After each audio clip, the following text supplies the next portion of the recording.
Je m'appelle Pierre Claus, je suis maître de recherche du FNRS et je dirige le laboratoire de signalisation contre le cancer du GIGA à l'Université de Liège. Alors on étudie un phénomène assez particulier qui est directement lié à la dynamique des cellules au cours du développement tumoral et qui fait intervenir des molécules d'ARN qui s'appellent des ARN de transfert, qui sont importants dans la synthèse protéique.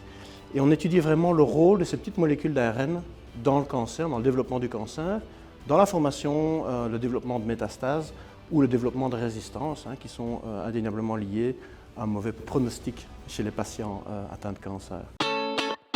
Donc cette année, la Fondation Léon Frédéric nous permet de développer un projet nouveau où on va étudier le rôle de ces petits ARN de transfert et leur modification dans le cancer du poumon en particulier, pour lequel on recherche toujours des solutions thérapeutiques efficaces et plus innovantes. Il y a 2 ans, j'ai rejoint l'équipe du professeur Claus qui lui a développé une expertise dans tout ce qu'on appelle la traduction protéique.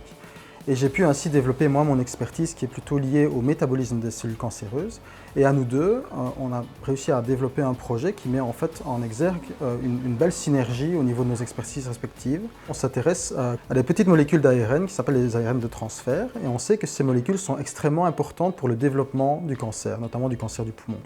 Et nous, ce qu'on fait, c'est qu'on manipule des enzymes qui sont responsables de ces ARN de transfert.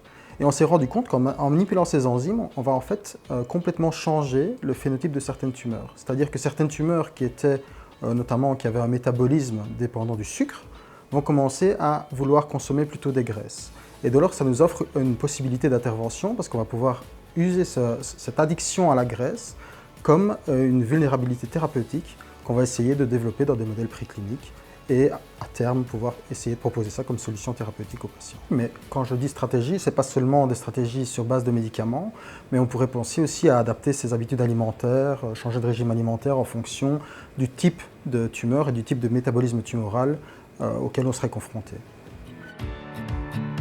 Alors la Fondation Léon Frédéric soutient la recherche de mon laboratoire depuis un certain nombre d'années, de diverses façons. J'ai moi-même, en tant que jeune étudiant et jeune doctorant, bénéficié du soutien de la Fondation, par exemple via l'octroi de bourses de fonctionnement ou de bourses de voyage. Et aujourd'hui, en tant que directeur du laboratoire, ce sont les chercheurs de mon laboratoire qui bénéficient de soutien de la Fondation. C'est un soutien qui est important.